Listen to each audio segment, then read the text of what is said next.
Vamos lá, tá gravando. Bom dia a todos. Eu queria dar início oficialmente à abertura do Outubro Rosa aqui na Cachoeirinha.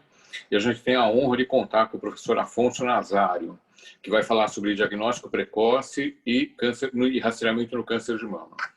Só uma breve introdução. Ele é amigo de longa data, foi meu orientador, é um professor brilhante, pesquisador de primeira linha, e eu não temo em falar que ele está entre os 3 melhores mastologistas do país. Ele é livre-docente da Escola Paulista de Medicina, coordenador do curso de pós-graduação do Departamento de Gineco da IPM Unifesp e vice-coordenador da Câmara de Pós-Graduação. Afonso, fica à vontade. Bem-vindo. Obrigado, Celso.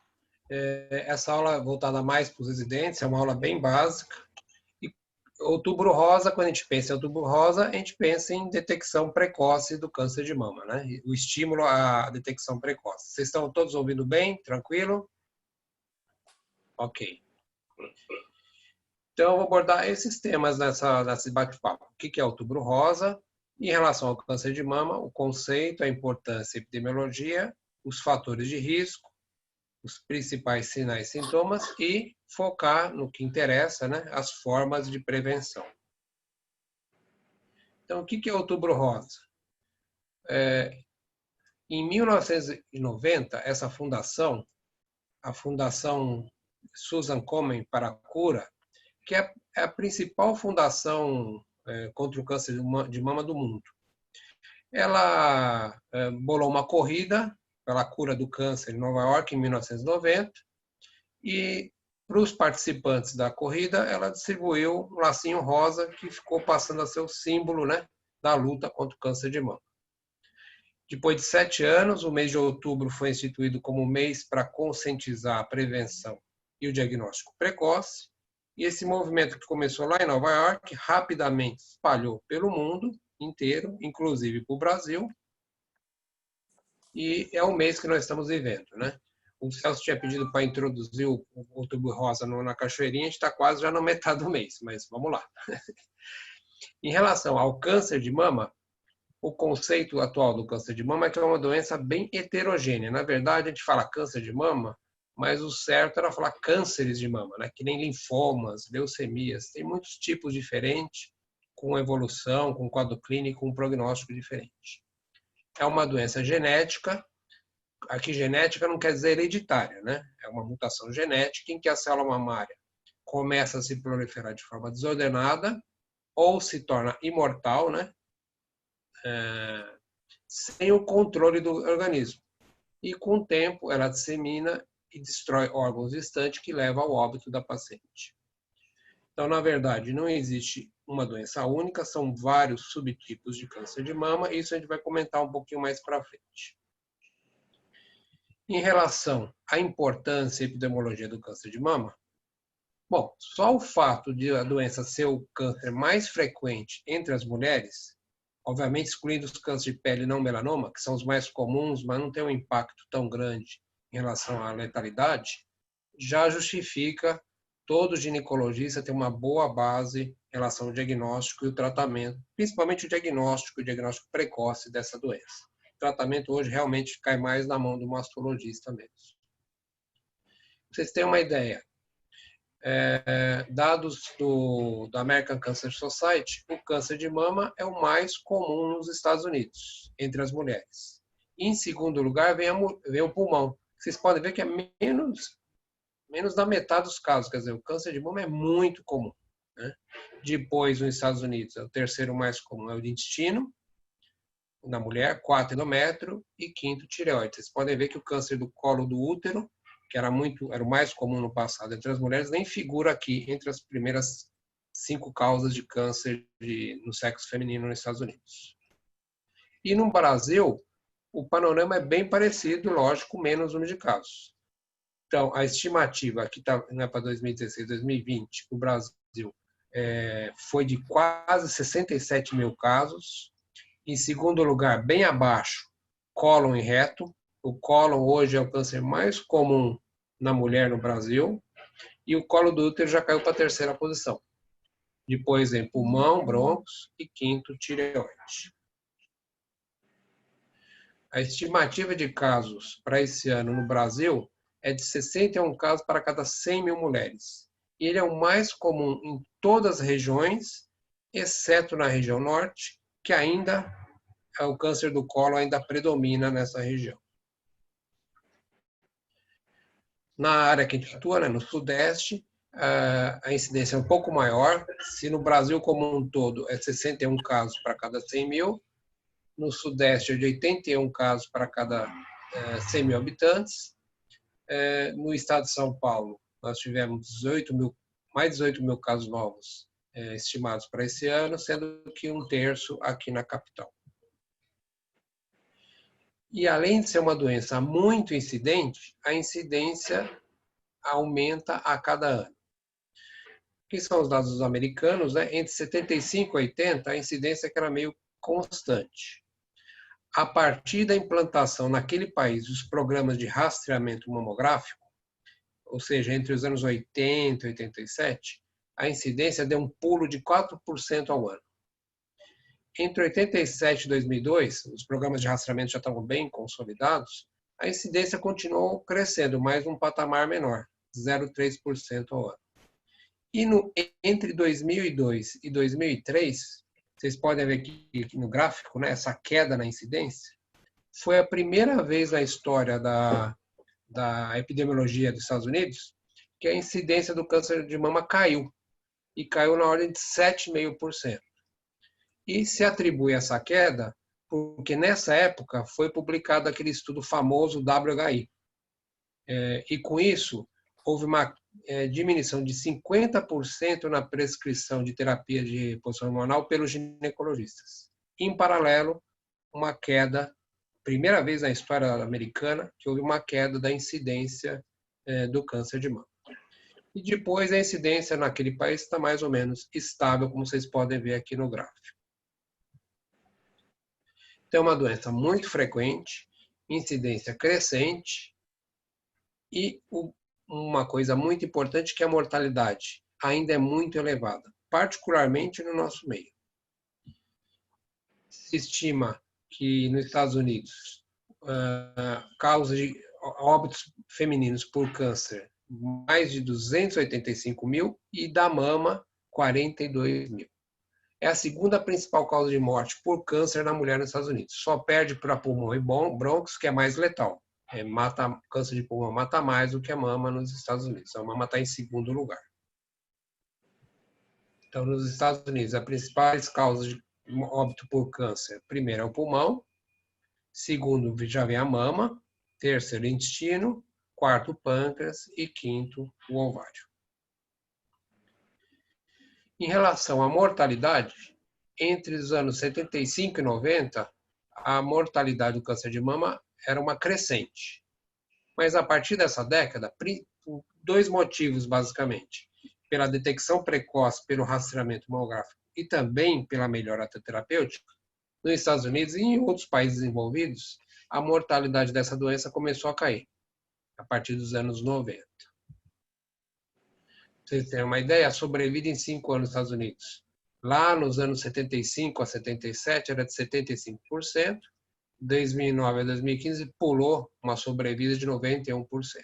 Porque lá o tratamento oferecido é mais amplo e principalmente também porque o rastreamento mamográfico é feito de forma mais organizada, mais sistemática. E no Brasil? O Brasil, diferente dos países desenvolvidos, a taxa de mortalidade continua elevada, porque a gente ainda diagnostica a doença em estádios muito avançados. Tumores volumosos, como aqui mostrado, tumores já ulcerados, localmente avançados. E isso porque no nosso país não existe uma política de rastreamento sistemático.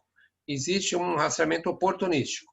Por exemplo, a paciente vai lá no consultório do Celso, no ambulatório da Cachoeirinha, a senhora tem 40 anos, tá, vou pedir mamografia. Mas não existe um programa organizado do Ministério da Saúde para rastrear toda a população brasileira a partir de algum critério. Por isso que 60% dos casos diagnosticados no nosso meio ainda estão em estádios localmente avançados, e isso obviamente tem um impacto no prognóstico e na mortalidade, além do tratamento ser mais mutilante. A gente orientou uma iniciação científica em 2016, para você ter uma ideia.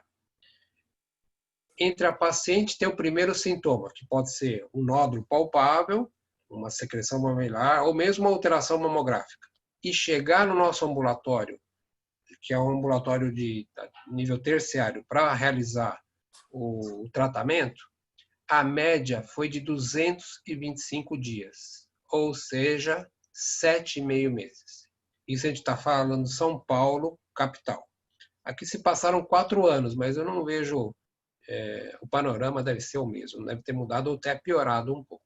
Tá? E a mediana entre a paciente sentir o primeiro sintoma, que era câncer, e chegar no nosso ambulatório, de 108 dias.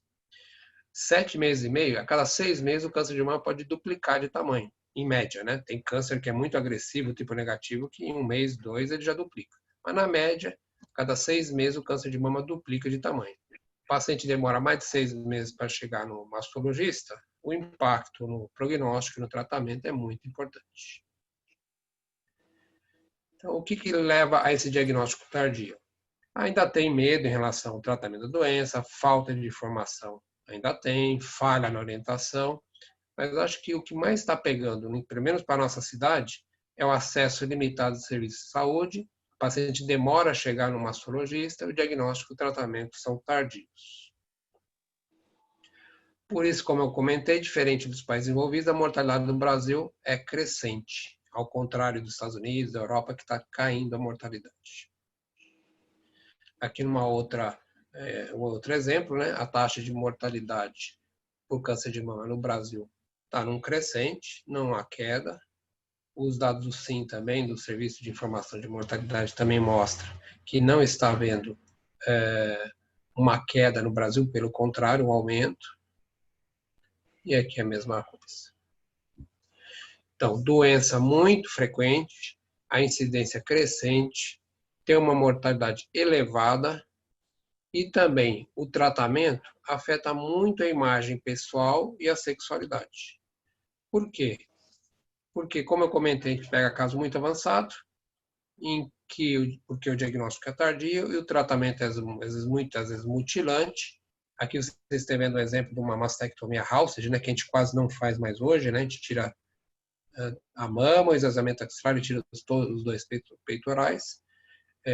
Isso no passado era muito comum, hoje a gente sempre tenta fazer a reconstrução mamária imediata se a paciente não tem contraindicação. Mas uma paciente com esse resultado pós-operatório tem um impacto na autoimagem, na sexualidade muito importante. E, por fim, o impacto social e econômico, particularmente em pacientes jovens. O câncer de mama, obviamente, é mais frequente após os 50 anos, mas pode ocorrer entre 35 e 50 anos em pacientes em idade fértil, que são formadores de família, então tem um impacto social. Às vezes é só a mulher que sustenta a família, né? Portanto, o impacto econômico também muito importante. Só uma palavrinha em relação ao câncer em mulher jovem, de forma geral, ele tem uma mortalidade maior do que na mulher mais idosa. O câncer de mama em mulher jovem é a principal causa de morte em mulheres jovens nos Estados Unidos. E por que tem esse contexto, esse prognóstico? Porque o diagnóstico é mais tardio. É muito difícil diagnosticar câncer de mama em mulher jovem, pela mamografia, por exemplo, que a mama é muito densa, o exame clínico também pode ser dificultado. E até a característica biológica do câncer de mama em mulher jovem é pior. O triplo negativo, que é um tipo molecular de pior prognóstico de câncer de mama, é mais comum nas mulheres jovens. Por isso que a sobrevida em 5 anos nas mulheres jovens com câncer de mama é menor do que no restante das outras faixas etárias. Então, a gente comentou sobre o conceito, a importância da epidemiologia. Agora eu vou comentar um pouquinho sobre os fatores de risco principais do câncer de mama. É uma doença multifatorial, né? Às vezes a paciente pergunta, mas o que causou o meu câncer? Não tem uma causa única, né? Múltipla. E eu gosto dessa classificação. Fatores de baixo risco. A maioria dos fatores reprodutivos, que a gente tira na anamnese em ginecologia, antecedentes menstruais, obstétricos, etc., são fatores de risco, mas fator reprodutivo, em geral, é de baixo risco. Por exemplo, menarca abaixo de 12 anos aumenta discretamente o risco relativo. Eu sei que deve ter R1 participando aí, R2. Risco relativo é a relação risco à população geral. Ou seja, o risco da população geral é 1. Quem tem menarca com menos de 12 anos, esse risco aumenta 20%, 1,2. Menopausa tardia, acima de 55 anos. Também aumenta discretamente o risco, é um fator de baixo risco. Risco relativo 1,29. Primiparidade acima dos 30 anos ou nulliparidade. Também é um fator de baixo risco, risco relativo 1,5. Uso de anticoncepcionais hormonais, os combinados, risco relativo de 1,24. Aqui só uma observação, que após 10 anos da parada do uso da pílula, o risco relativo passa a ser 1, iguala em relação às não usuárias. Fica igual à da população geral. Tabagismo. Tabagismo é controverso, né? Tem estudos mostrando que aumenta o risco e estudos, inclusive, demonstrando que diminui o risco, porque o tabagismo leva a um hipoestrogenismo e, portanto, diminuiria o risco de câncer de mama. Até esse ano teve até uma campanha da Sociedade Brasileira de Mastologia, diminui o cigarro para diminuir o risco de câncer de mama. Não tem evidência científica em relação a essa afirmação. Então, o tabagismo para mama é controverso. O tabagismo tem muita influência nas mastites não puerperais, mas no câncer de mama é controverso. Já o etilismo, sim. O etilismo aumenta discretamente o risco de câncer de mama, 1,5. Obesidade na pós-menopausa também aumenta discretamente o risco relativo de câncer de mama. Na pré-menopausa não tem influência, mas na pós-menopausa tem uma influência discreta, mas tem. Uso de terapia hormonal na pós-menopausa, principalmente nos esquemas que tem estrogênio e progestágeno, de forma prolongada, né, mais de 5 anos, aumenta o risco relativo, 1,26, que é aquele estudo que eu já citei, o WHI. É interessante observar que o estrogênio equino isolado, né, que é o famoso Premarin, nesse estudo do WHI, não aumentou o risco relativo para câncer de mama. Parece que tem até um efeito protetor. Então, o que é agressivo para a mama é o sinergismo do estrogênio com o progestágeno. Um parênteses em relação à obesidade, já falei que a obesidade na pós-menopausa é um fator de risco. A gente fez uma meta-análise, também foi uma outra iniciação científica, seguida de revisão sistemática, para ver se a cirurgia bariátrica diminui o risco de câncer de mama. Como deveria se esperar, né? Porque a redução do peso, a obesidade é um fator de risco, a gente esperaria diminuir o risco. E realmente, houve uma diminuição de quase 50% do risco relativo de desenvolver câncer de mama nas mulheres que fizeram cirurgia bariátrica. Ela protegeu também contra câncer de endométrio e câncer de ovário. Mas aqui o tema é mama, né? Diminuiu quase metade o risco relativo. Esse é um benefício que os cirurgiões gástricos não comentam muito, né? Melhora a hipertensão, diabetes, fatores síndrome metabólica, né? Mas também a cirurgia bariátrica tem um benefício oncológico, principalmente na nossa área, né? Mama e câncer ginecológico. Aqui os dados da meta-análise da Beatriz, né? Diminuiu o risco de câncer endométrio. Aqui o risco relativo diminuiu 67%, de mama 49% e de ovário 53%. Né? De forma geral, diminuiu 59% a cirurgia bariátrica, a mulher desenvolver câncer ginecológico e de mama. Agora eu vou comentar fatores de moderado e alto risco.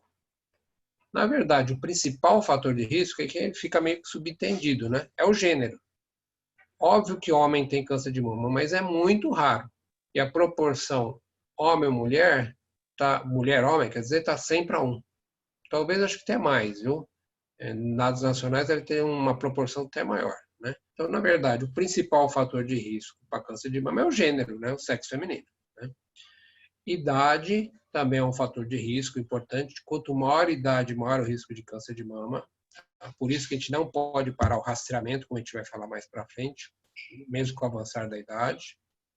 História familiar positivo também é um fator de moderado para alto risco.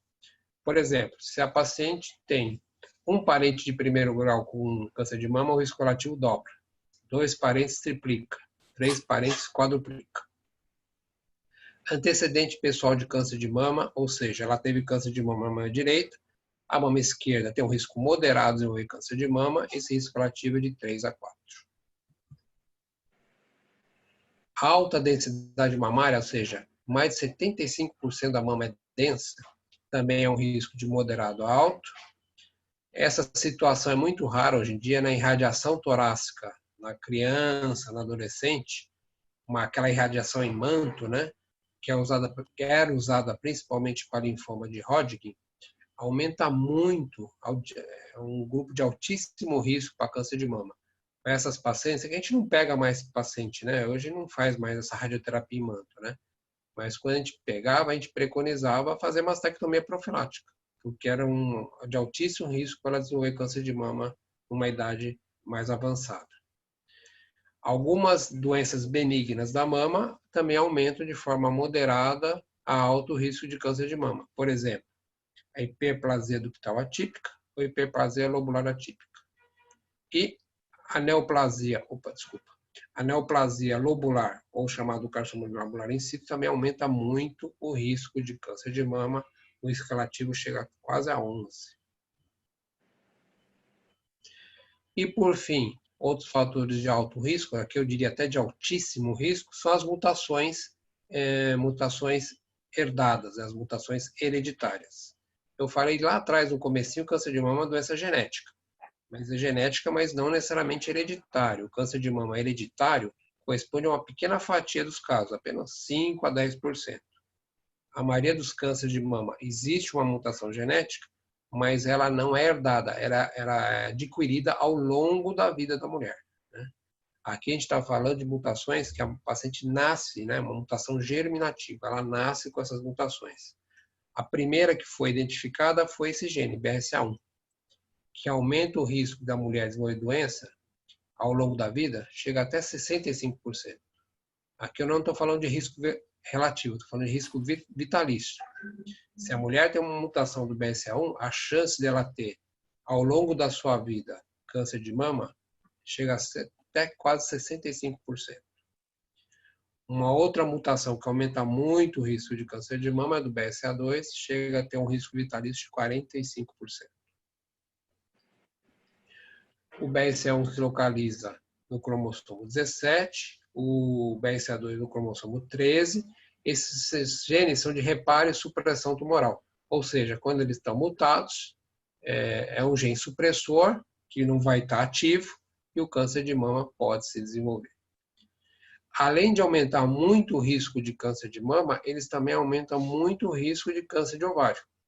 E o que é pior, né? Porque câncer de mama a gente consegue prevenir. Câncer de ovário não é possível fazer, não tem nenhum método de rastreamento do câncer de ovário efetivo. Em relação ao BRCA1, o risco de câncer de ovário aumenta quase 40%, e do BRCA2 é um pouco menos, mas é importante também, 11%. Tá?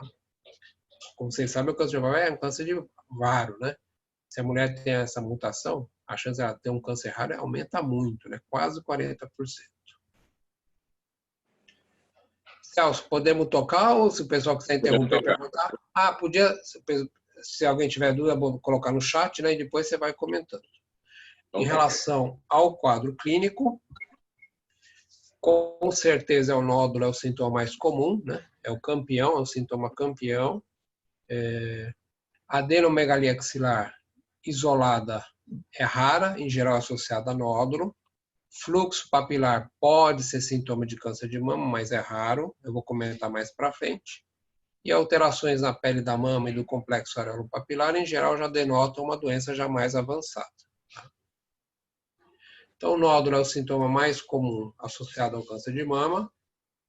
E as características do nódulo neoplásico, maligno, né? Endurecido, pouco móvel, indolor. E muita atenção para os ginecologistas, nas mulheres jovens, aquele nódulo que persiste após a menstruação, a gente tem que ficar com uma pulga atrás da orelha. É muito comum uma mulher na fase pré-menstrual, na fase lútea, ter uma sensação de nodularidade pré-menstrual, né? Menstrua, aqueles nódulozinhos desaparecem. Na verdade, é o lóbulo mamário que está com uma leve hiperplasia e com a menstruação, com a queda do estrogênio e da progesterona, eles regridem e aquela sensação de nodularidade desaparece.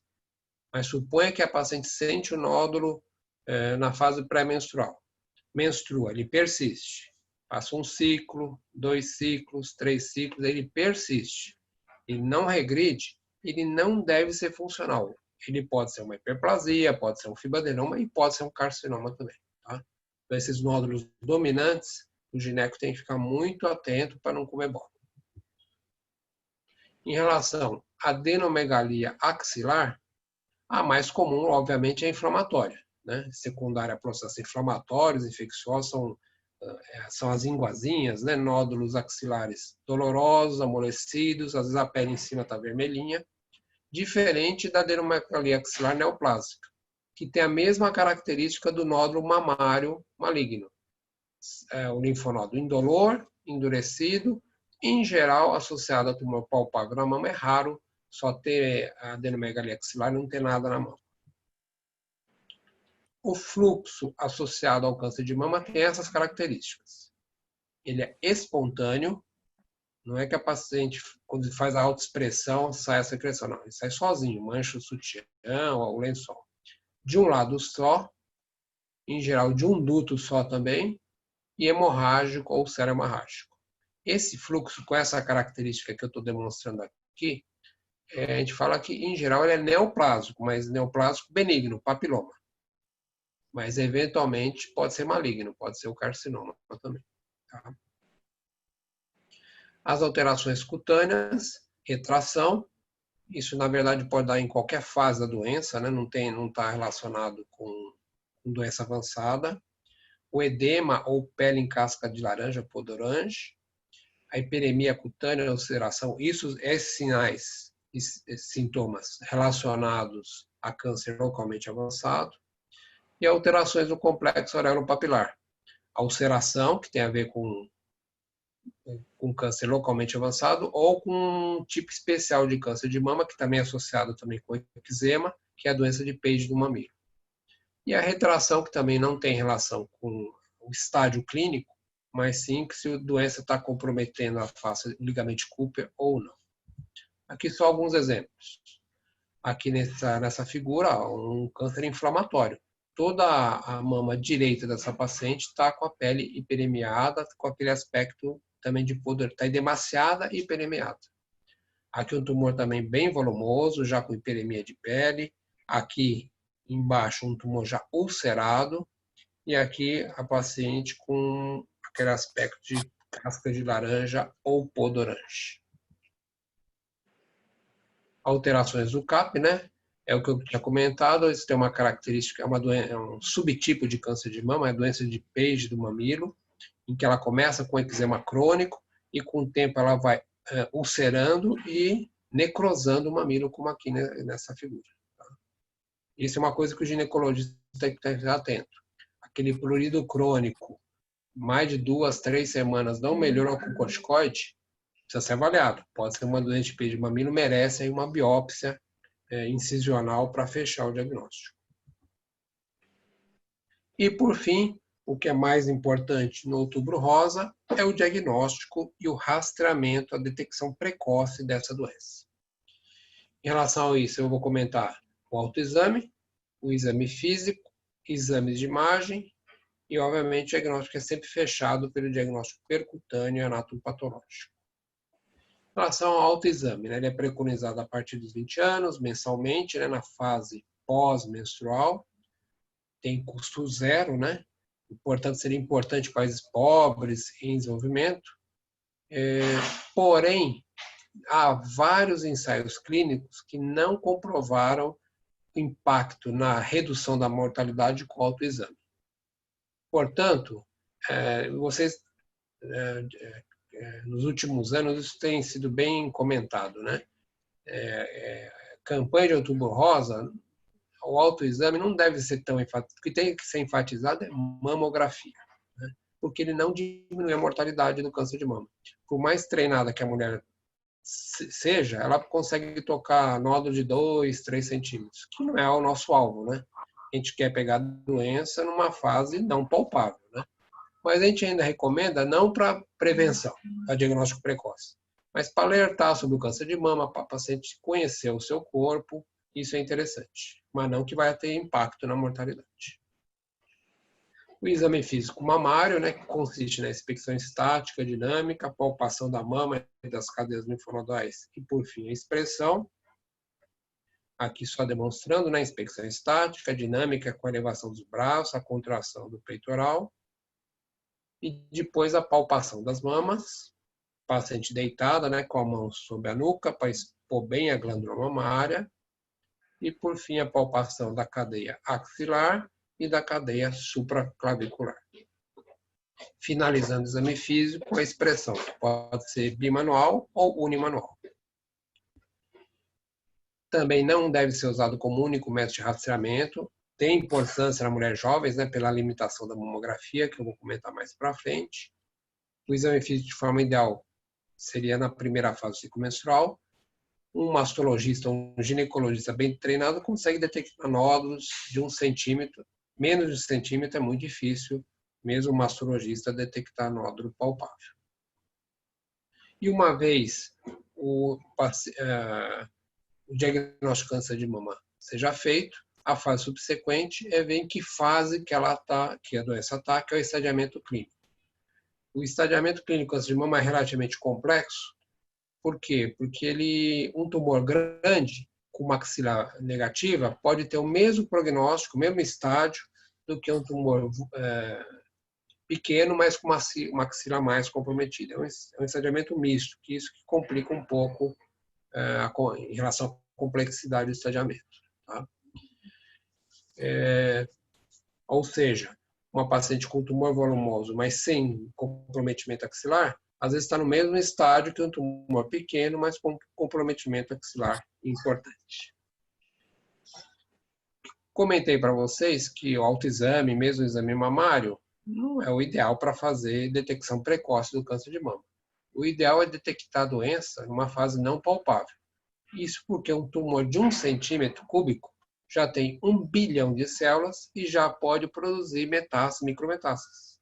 Então, o objetivo da prevenção do Outubro Rosa é conscientizar a mulher a detectar o câncer quando ele não é palpável, através da mamografia que a gente vai comentar agora. O melhor exame, o exame comprovado que realmente diminui a mortalidade de câncer de mama, na verdade é o único que está comprovado, é a mamografia. E, portanto, ele é usado como principal exame de imagem na prevenção dessa doença. Se a gente consegue detectar o câncer de mama em fases iniciais, ou seja, no carcinoma in situ, a taxa de cura é praticamente 100%. Mesmo tumores menores, menos de 2 centímetros, sem comprometimento axilar, a taxa de cura é menor, mas é boa também, 90%. Já em tumores localmente avançados, né, que é o que a gente pega no dia a dia, né, principalmente no SUS, a sobrevida cai para burro, cai para 60%. Como eu comentei, é o único exame que reduziu comprovadamente, né, em cerca de 30% a mortalidade de mulheres acima de 50 anos. Poucos exames em oncologia têm esse impacto, né, de redução de mortalidade. E mesmo naquela faixa etária controversa, entre os 40 e 49 anos, tem um impacto bem positivo na redução da mortalidade, quase 19%, quase 20%. O que tem muito polêmica é quando eu inicio o rastreamento mamográfico e de quanto em quanto tempo. Isso ainda não tem consenso, por incrível que pareça. Por exemplo, o Ministério da Saúde é uma portaria bem antiga, né? Já tem 16 anos, 2004. Preconiza, naquelas mulheres sem risco, aqui sem risco é história familiar negativa. Só começar a mamografia a partir de 50 anos. E nessas décadas, entre 50 e 70 anos, a cada 2 anos. Na paciente com grupo de risco elevado, ou seja, história familiar positiva, começar a mamografia de forma anual a partir dos 35 anos. Já a Sociedade Brasileira de Mastologia preconiza fazer o rastreamento mamográfico de forma anual entre os 40 e 49 anos. E se nessa década a paciente fez mamografia certinho todo ano, aí a partir de 50 até os 69 daria para espaçar a mamografia, a ser feita a cada 2 anos. E acima de 70 anos, a indicação do rastreamento vai depender da expectativa de vida da paciente. Se ela estiver bem, saudável, sem nenhuma intercorrência clínica importante, se mantém o rastreamento. A Sociedade de Mastologia lá dos Estados Unidos já é um esquema bem mais prático. A partir dos 40 anos, mamografia anual. A American Cancer Society, baseado na epidemiologia lá do câncer de mama nos Estados Unidos, preconiza começar a mamografia anual a partir dos 45 anos. Se a paciente fez toda a mamografia até os 54, daria a partir dos 55 anos passar a mamografia a cada 2 anos. Aquela diretriz do Ministério da Saúde é meio que assim, baseada em alguns programas de rastreamento em alguns países. Mas como é que é a realidade do nosso país, né? Para a gente implantar um programa de rastreamento, a gente precisa saber a realidade do nosso país. É aqui no nosso caso do estado de São Paulo. No estado de São Paulo, vocês podem ver nesse gráfico, o número de casos entre 40 e 49 anos é praticamente igual àquelas pacientes entre 50 e 59 anos.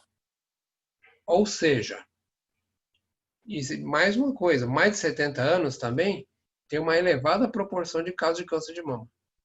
Ou seja, se a gente se fizer o rastreamento na diretriz do Ministério da Saúde, ou seja, entre 50 e 69 anos, a gente vai perder um montão de casos de câncer de mama.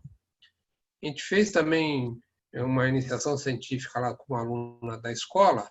O que a gente observou? Dos casos que a gente atende de câncer de mama no nosso ambulatório, 47% se enquadram na faixa etária que o Ministério da Saúde preconiza, entre 50 e 69 anos. Mas entre 40 e 50, que o Ministério da Saúde não preconiza fazer mamografia nessa década, e acima de 70 anos, a gente teve quase 40% dos casos. Por isso que na EPM a gente preconiza o rastreamento a partir dos 40 anos, anual, em mulheres assintomáticas. As imagens que o câncer de mama produz na mamografia, as principais são o nódulo, como eu demonstrei aqui em cima, nódulo especulado, né? E as microcalcificações, agrupadas, heterogêneas, numerosas, como mostrado aqui nessa mamografia aqui embaixo. Outras imagens que o câncer de mama produz na mamografia são alterações, distorções da arquitetura da glândula, mas os mais comuns são os nódulos e as microcalcificações. Aqui um outro exemplo de um nódulo com algumas espículas, suspeito.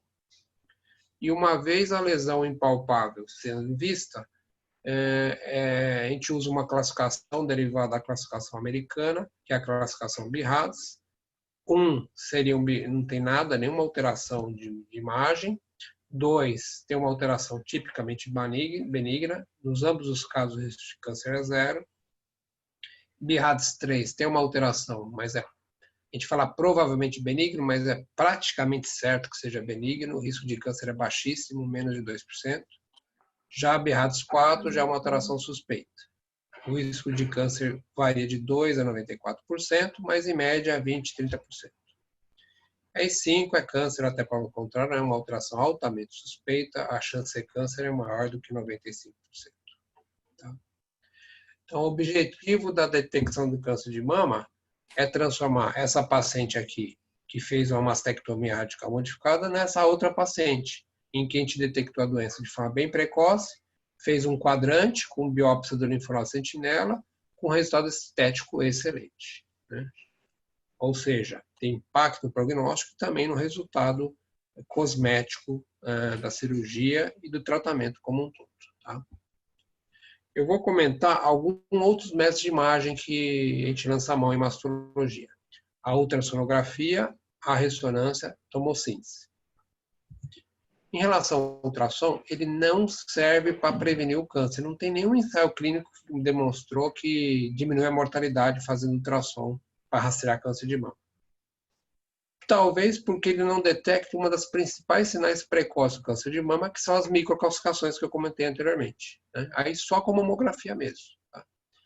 Em mamas densas, em que a mamografia perde o valor preditivo, a acuidade, aí seria interessante complementar com ultrassom para detectar pequenos nódulos. Mas uma mama lipossubstituída, a gente vê muito ginecologista pedindo como se fosse um combo, né? Seja qualquer padrão de densidade mamária pede mamografia e ultrassom como um combo. Em mama gordurosa, o ultrassom não tem o menor benefício, né? Tecido adiposo dispersa o feixe ultrassonográfico, então o ultrassom é ruim para mama gordurosa. Ele é bom para mama densa. Então, mama lipossubstituída, basta mamografia. O ultrassom não agrega nada. Na mama densa, agrega. Em relação à ressonância, é o exame mais eficaz para detectar câncer de mama, ou seja, ele tem uma alta sensibilidade, mas tem uma espessidade moderada. Isso acarreta numa taxa de falso positivo muito elevada, além do seu alto custo. Então, a ressonância a gente não indica de rotina, só para alguns subgrupos especiais de altíssimo risco. Por exemplo, mulheres com mutação do BRCA. Quando a mulher tem essa mutação, a gente tem duas condutas a ser realizadas. Ou fazer a cirurgia profilática, tem uma alta eficácia, ou se a paciente é muito jovem e não quer fazer a cirurgia profilática, fazer a ressonância. A ressonância nesse subgrupo é muito mais eficiente do que a mamografia. Tá? Ou para mulheres parentes de primeiro grau de mulheres que têm essa mutação. Também está indicado fazer a ressonância magnética, além da mamografia. Ou se o risco de ela desenvolver a doença, calculado por modelos matemáticos, é maior do que 20%. Na prática, realmente, a gente indica a ressonância em termos de prevenção do câncer de mama para mulheres com alta probabilidade de ter mutação ou ter uma mutação já diagnosticada. Por fim, em relação à tomossíntese, né, que é aquela mamografia 3D, realmente ele aumenta a taxa de detecção. Se eu fizer uma mamografia digital normal, a taxa de detecção para cada 1.000 mulheres que eu rastreio, 4 a gente acha câncer de mama. Com a tomossíntese, aumenta mais um caso, né, 20%. A gente detecta 5 mulheres para cada 1.000. Entretanto, as revisões semáticas não demonstraram benefício, ou seja, a tomossíntese não está comprovado que diminui a mortalidade. E provavelmente por que isso ocorre? Porque esse câncer a mais que eu detecto na tomossíntese, eu detectaria tranquilamente depois de 6 meses, 1 ano, com a mamografia digital. Com o tamanho um pouco discretamente aumentado, com o mesmo estádio clínico, com o mesmo tratamento e com o mesmo prognóstico. Tá? Então, a tomossíntese hoje tem muita mídia em relação a isso, né? A maioria dos laboratórios fazem tomossíntese, mas impacto na sobrevida não tem demonstração. Ele detecta mais, mas um pouquinho antes. Esse pouquinho antes não vai ter impacto no prognóstico. Uma outra coisa que eu queria falar, não de imagem, mas de marcadoras tumorais, que eu vejo ginecologista pedir de rotina, né? Marcador tumoral. Marcador tumoral não marca nada. Eles não são inespecíficos, têm baixo valor preditivo, não servem para diagnóstico precoce. Eu botei aqui NCCN 2020, mas eu podia botar aqui NCCN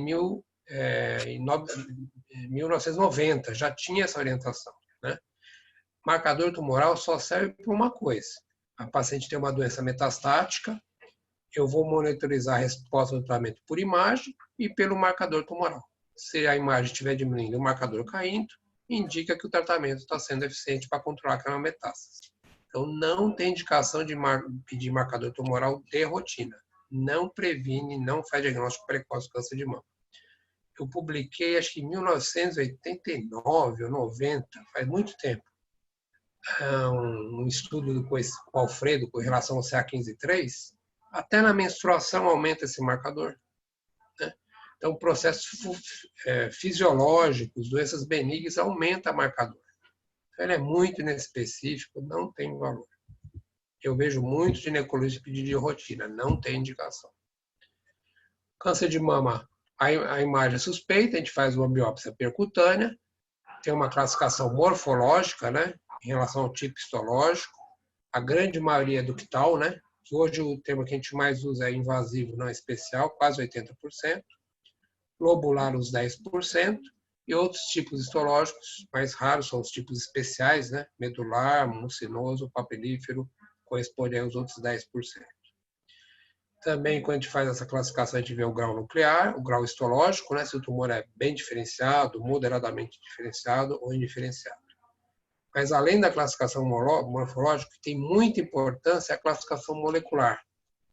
A gente usa na prática a classificação imunistoquímica, né, que é aquela que classifica o câncer de mama em luminal, quando ele expressa receptor de estrogênio e ou progesterona, HER2 superexpresso, né? Quando o HER2, essa proteína que indica agressividade, é superexpressa, né? 3 cruzes, ou FISH positivo, que é uma outra forma de avaliar essa proteína, e o triplo negativo, que é o câncer de mama de pior prognóstico. É difícil rastrear esse câncer, é muito difícil.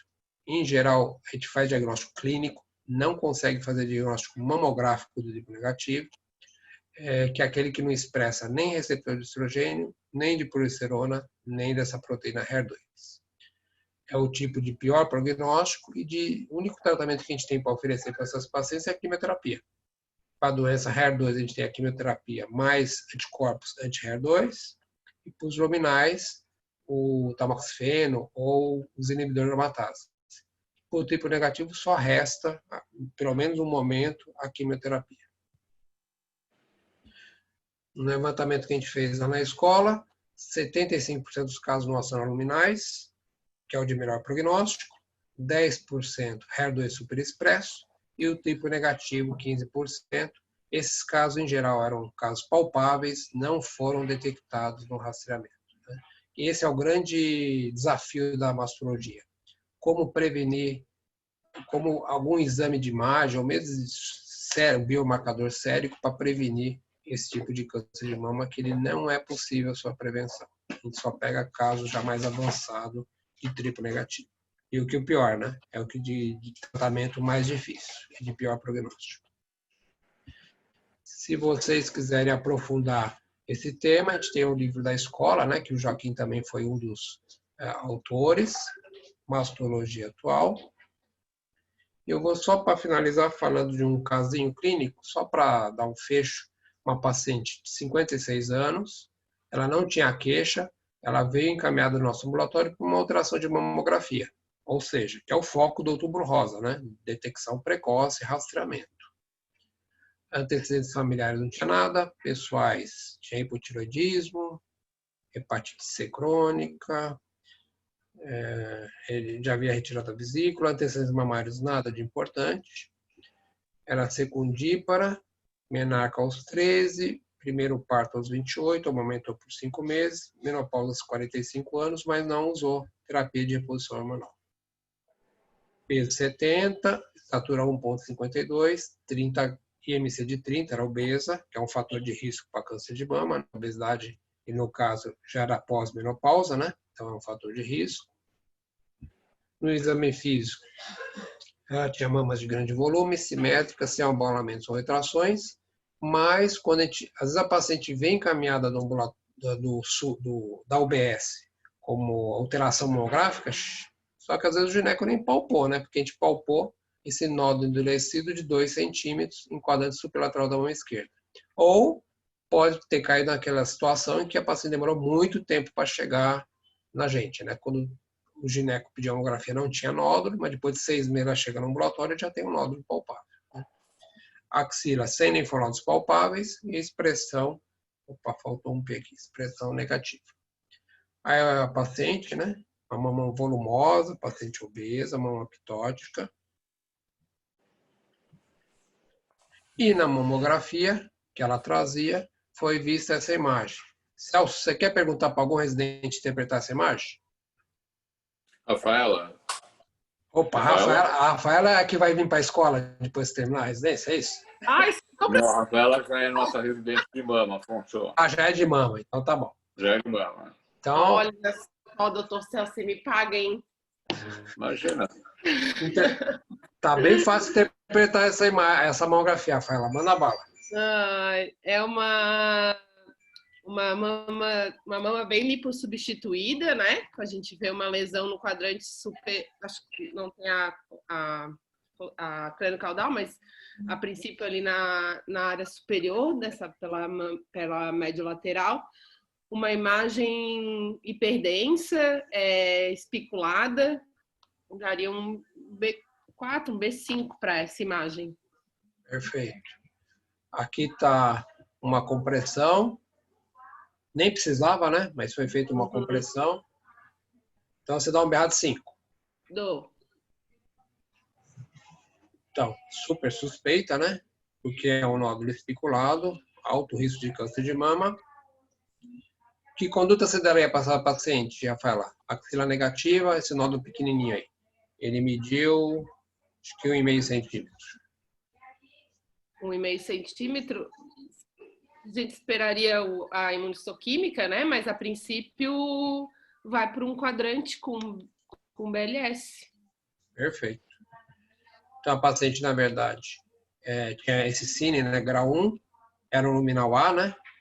Um T1N0, M0, estádio clínico 1A, e a conduta realmente foi uma cirurgia conservadora. Tá? Que é isso que a gente quer com rastreamento, né? Pegar tumores pequenos ou in situ. Esse é o objetivo do Outubro Rosa, né? Conscientizar as mulheres a fazer a detecção precoce, principalmente com a mamografia. Ok, obrigado. Estou aberto aí a perguntas. Afonso, parabéns pela aula. E eu separei 2 perguntas, Afonso. Tá. Na paciente de alto risco, que você pediu uma ressonância, qual que é o intervalo que você respeita para pedir a segunda? Segunda.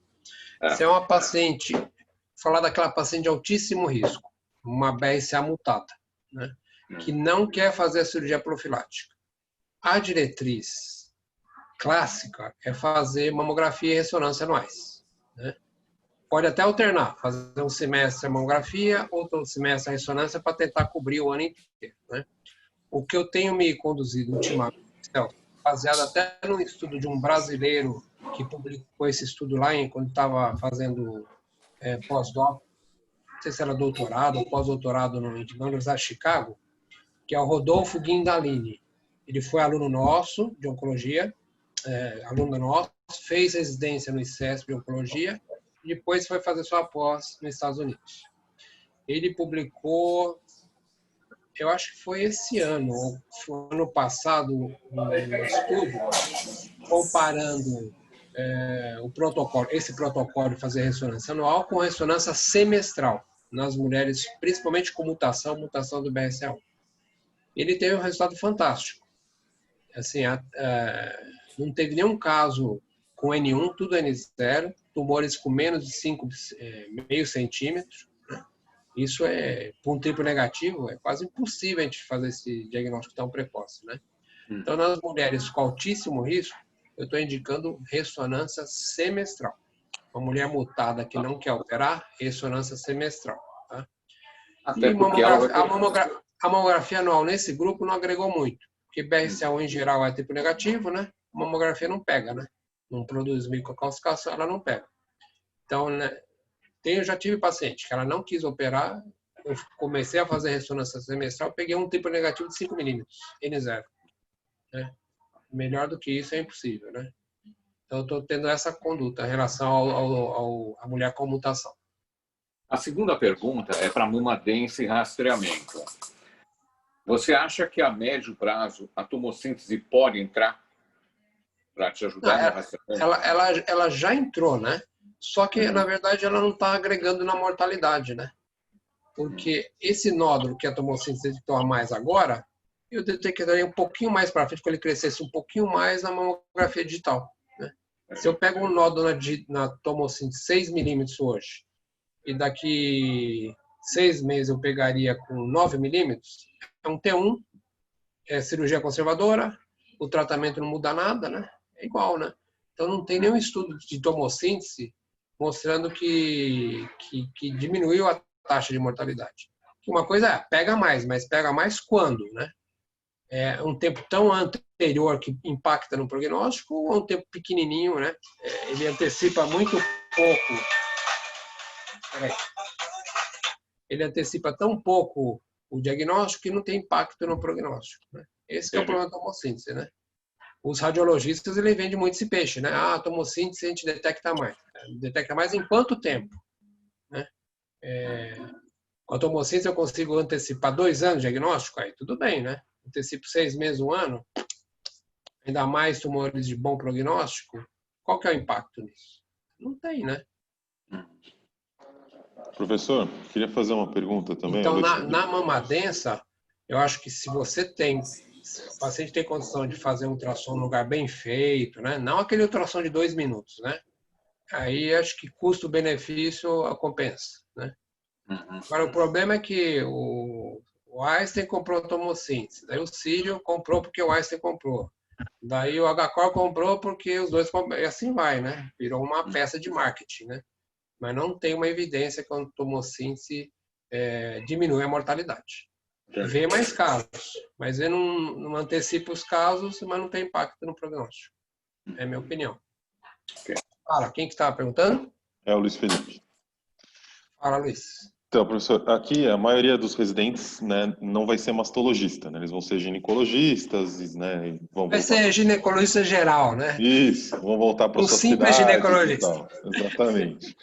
E aí eu queria perguntar para o senhor qual que é a indicação de fazer a pesquisa do BRCA, porque a gente está falando, quem tem o BRCA multado faz isso, faz aquilo outro, mas quem que tem que fazer a pesquisa do BRCA? Tá. Aí é pela anamnese, né? Aquela paciente que tem uma história familiar importante de câncer de mama e ovário, por exemplo, parentes com câncer de primeiro grau, com câncer de mama em idade jovem, abaixo de 40 anos, né? Tem câncer de ovário na família, qualquer faixa etária, já é indicação de fazer pesquisa, né? E a pesquisa deve ser feita, Luiz, não na paciente que está bem, que chegou na consulta, não tem nada, mas no parente acometido, né? Uma outra indicação, se a paciente falar, minha mãe teve câncer de mama.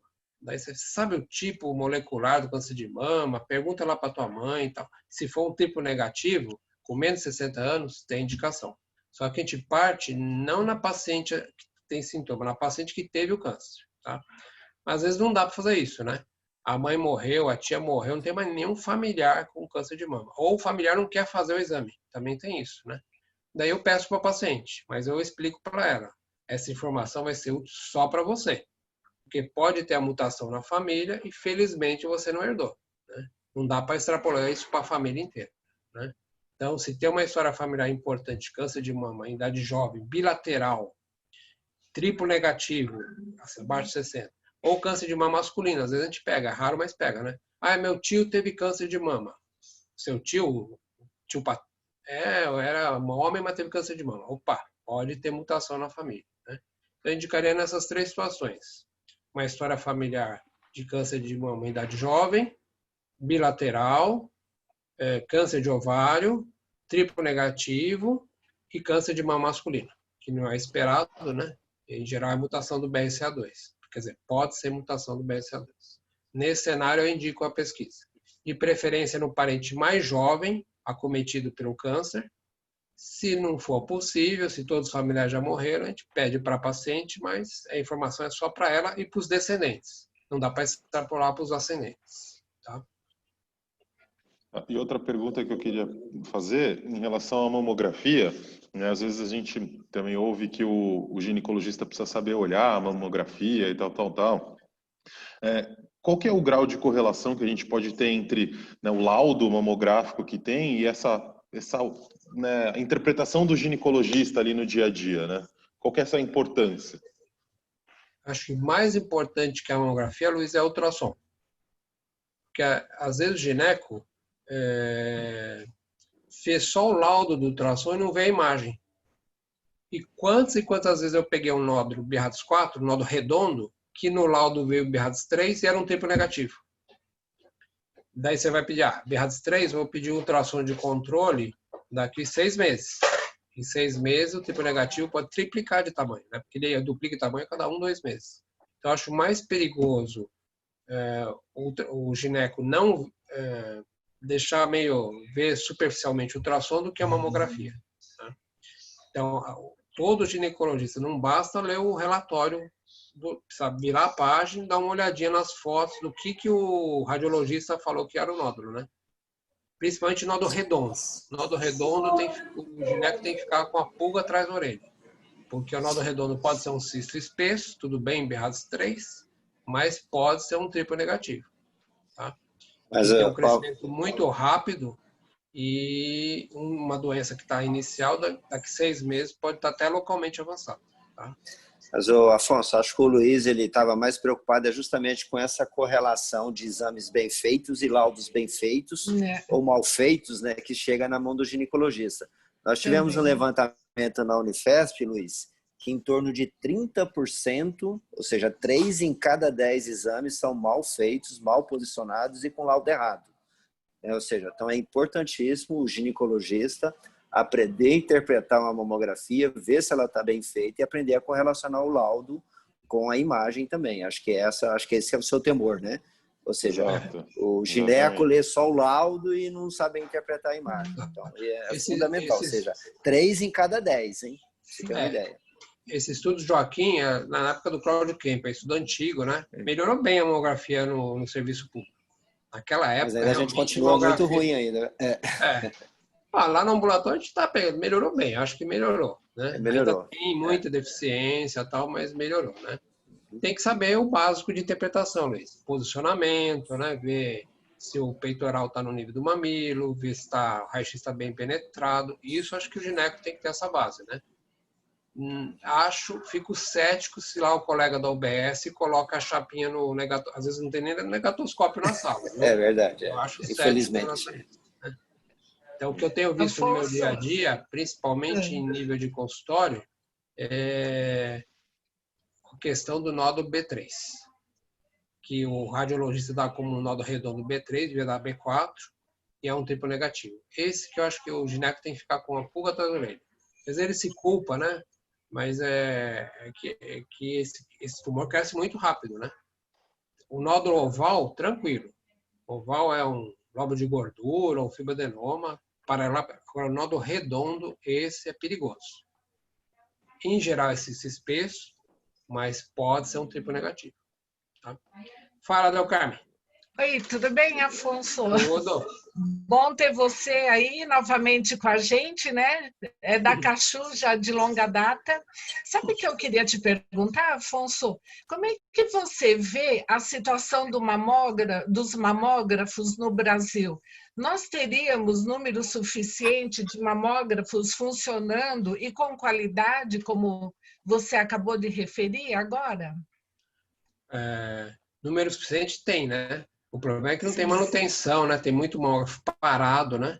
Se a gente for contar, quando teve lá aquelas campanhas, inclusive com a Avon, né? Que comprou um montão de mamógrafo. América, exato. Né? O problema é que não teve manutenção, né? Tem muito mamógrafo encostado, né? Mesmo na escola, né? Nosso mamógrafo vira e mexe, não tem dinheiro para manutenção. A gente conseguiu a doação. Agora a gente recebeu um mamógrafo novo na escola, né? Da Avon. Só agora, né? Aquele mamógrafo digital. Foi aquele ator, o Patrick Swayze. Não, Patrick Swayze não. Não.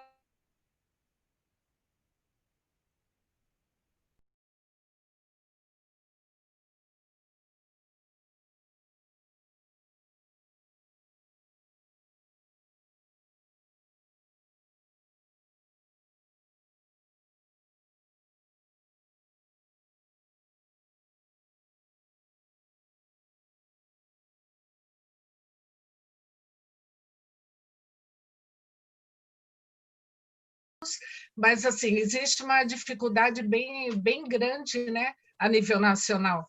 E, por isso, eu acho que cada vez mais a gente vai ter tumores avançados, né? É verdade.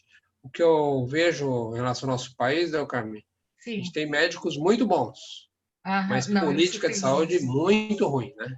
Ruim, né? Vide a pandemia, pior, né? E cada vez pior. O nosso ministro não é médico, né? é um general, né? Sim, sim. Só para corroborar. Tenente coronel médico, né? Tudo bem, mas nem médico é, né? Em plena pandemia, né? Sabe Tecnicamente, a medicina brasileira é muito boa, só que a política de saúde no país é péssima, né? Uma curiosidade que eu tenho é, você lembra, Afonso, que foi e voltou o lance da mamografia com contraste, né? Insistiram muito, depois deixaram de lado e agora está voltando de novo. Como é que você vê isso daí, da mama com contraste? É experimental. Inclusive, a gente ia participar de um estudo, né? A Simone. Mas a coisa não andou, né? Não. Eu vejo isso ainda com uma perspectiva bem distante. Né? Seria para substituir a ressonância, né? Porque poderia ter reação alérgica ao contraste e precisar também de um atendimento de urgência, né? Dessas pacientes. Tem que ter um carrinho lá de urgência, né? Aí complica, né? Aí de rotina. A mamografia com contraste está ainda em fase experimental, de aplicação clínica ainda não tem nada. Só para corroborar o que Joaquim, você queria complementar, né, do mamógrafo, por favor. Perfeito. Só o levantamento recente, né, que o RUF fez, né, o acesso primário à mamografia no Brasil está na faixa de 20% só da população da faixa etária, digamos assim, indicada de fazer a mamografia, ou seja, 80% da mulher brasileira em idade de fazer mamografia não tem acesso à mamografia. E não é tanto por isso que vocês estão falando, né? Ou seja, mamógrafo a gente tem em quantidade adequada, bem distribuído, mas infelizmente é isso que o Afonso falou, é falta de manutenção, falta de técnico capacitado e falta de médico, né, para fazer a leitura eficiente, ou seja, então tem mamógrafo, mas infelizmente não são bem utilizados. Vocês acham que esse selo de qualidade obrigaria o pessoal, de repente, a forçar mais para a manutenção dos aparelhos? O que vocês acham? Será que seria um meio de obrigar?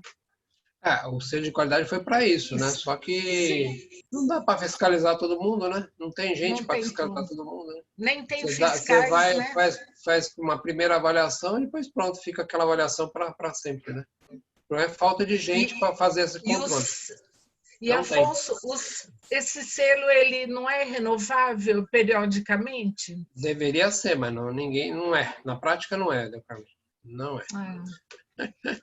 Então, a gente vai ficar dando voltas e não vamos conseguir otimizar essas políticas públicas, né? Pelo menos a curto prazo, a médio. Não sabemos se a longo prazo, se de repente ministros, enfim, se a gente pudesse ter uma atuação em conjunto, mas eu estou vendo assim, no momento, a curto prazo, a coisa meio embolada, né? E agora com a pandemia, mais ainda, né? Agora, o déficit do Ministério da Saúde, da Secretaria de Saúde, está absurdo, né? Acho que o déficit da Secretaria de Saúde com a pandemia, acho que está em torno de 1 bilhão. Quer dizer, meu Deus. Viu, Delcaio? Você vê como a coisa você vê como a coisa é tão intransigente. Há mais de 20 anos que a Sociedade Brasileira de Mastologia, o Afonso até participou dessas brigas inicialmente, de mudar a diretriz do Ministério da Saúde e do INCA, ou seja, mamografia a partir de 50 anos, né? A nossa epidemiologia, ou seja, baseada em modelos europeus, não tem nada a ver com a nossa epidemiologia. Nossa epidemiologia abaixo de 50 anos é alta, a gente não consegue mudar lá o INCA, o Ministério da Saúde, né? Ou seja, que faz a diretriz pública.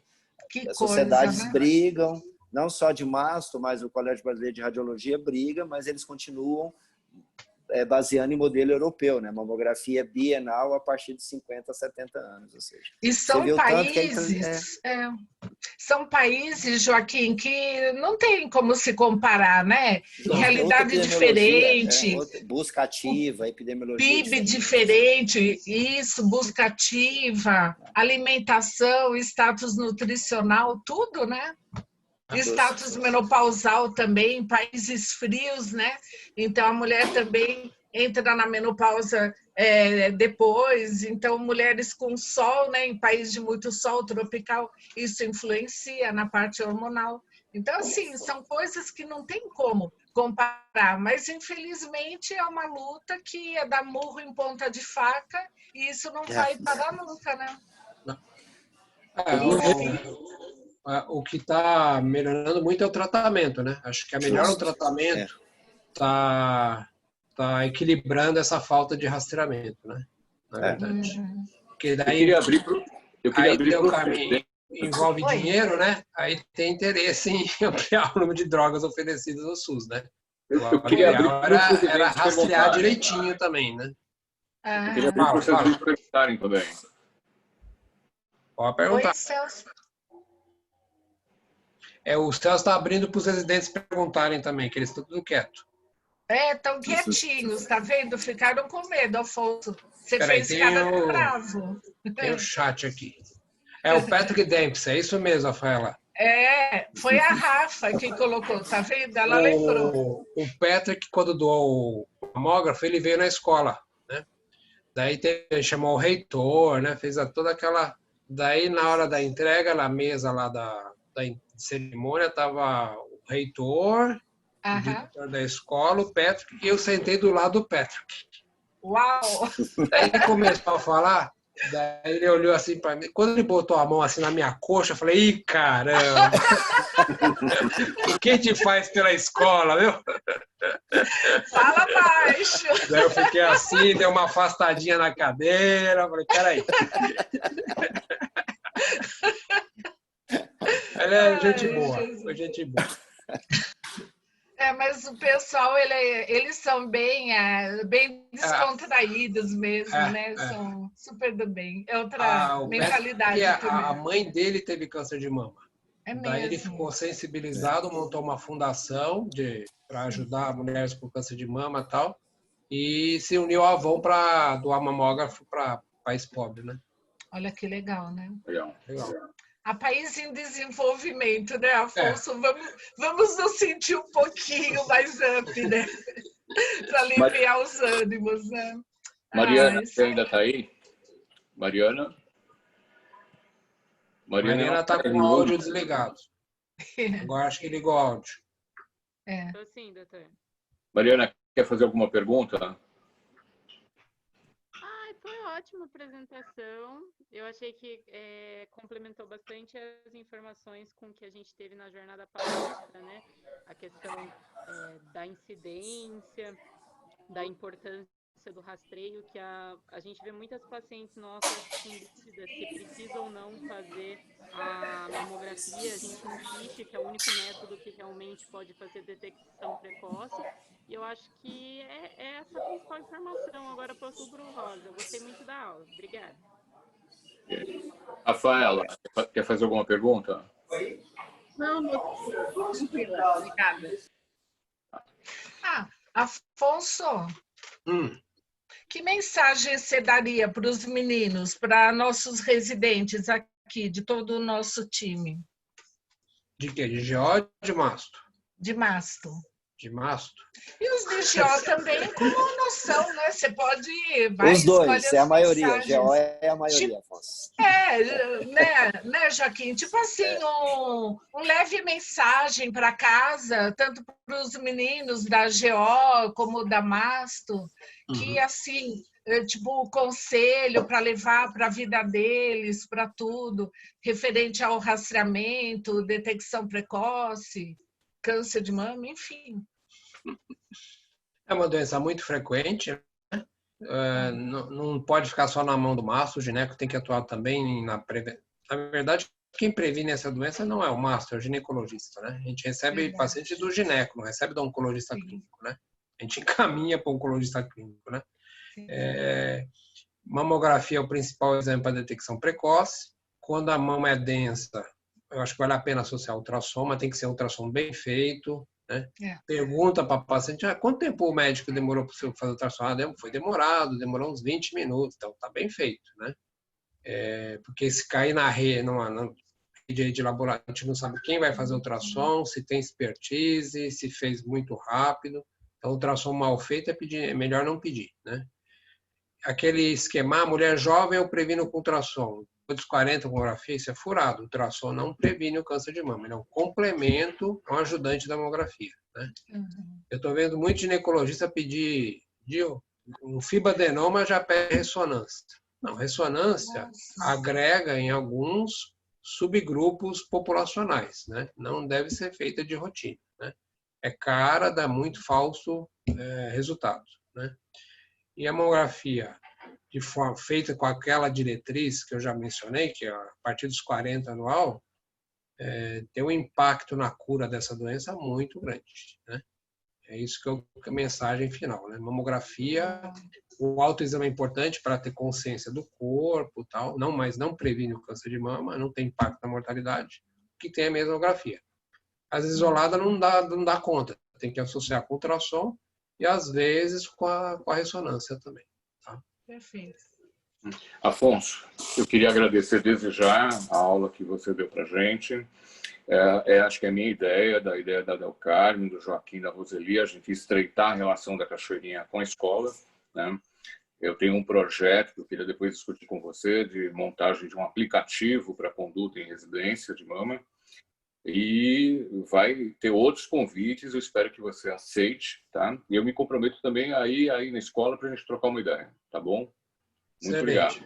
Obrigado, Joaquim, Del Carmen. Obrigada. Luiz Felipe. Obrigada mesmo. Tem mais outros colegas que estão com nós, mas obrigado a todos aí. Obrigado. Abraço. Obrigada. Abraço. Tchau, gente. Tchau, gente. Tchau. Abraço. Tchau, tchau. Abraço.